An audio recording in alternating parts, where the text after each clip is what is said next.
Rafael Vega, and we're in the El Paso Museum of Art. We're looking at a piece of artwork by an artist named James Drake. The name of the artwork is Cinco de Mayo because it's a scenario of the Battle of Puebla. This artwork is done by charcoal on paper. In the artwork, we see a lot of organic shapes, which are the mayos are the soldiers and also the Mexican casualties.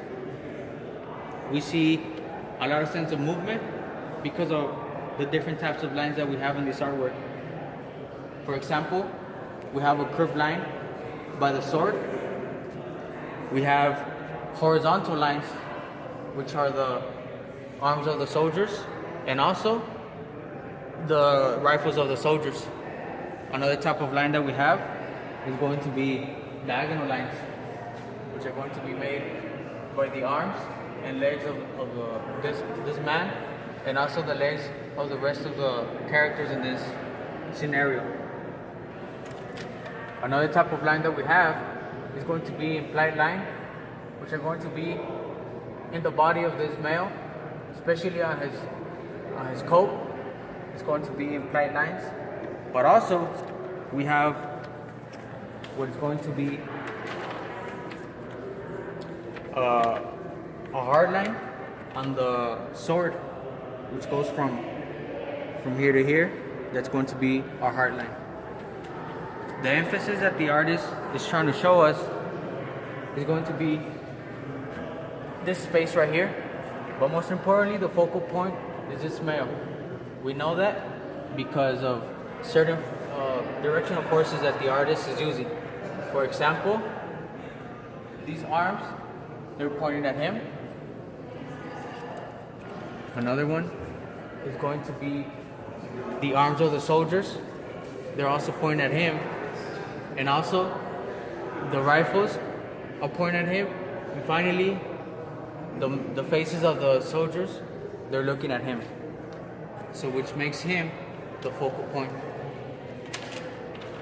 This is a scenario of the Battle of Puebla. The French invaded Mexican territory and the battle began. We have a scenario in front of Fort Loreto.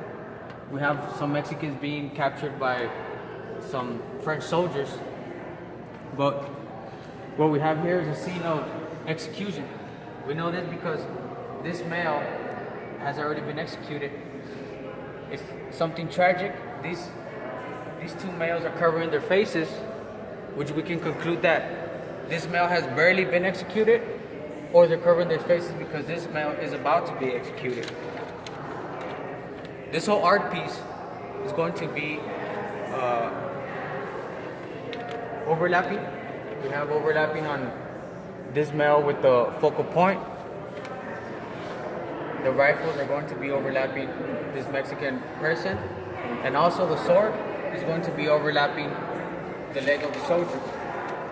The mood is going to be very tense due to the cross-hatching that we have on the coat of the soldiers, and also on the legs of these men. A lot of lines, they give out the sense of the mood of intense mood. And also the colors that he's using, they're dark, but also he's giving bright colors, not only to give out the focal point, but also to give the brightness of certain people in the scenario.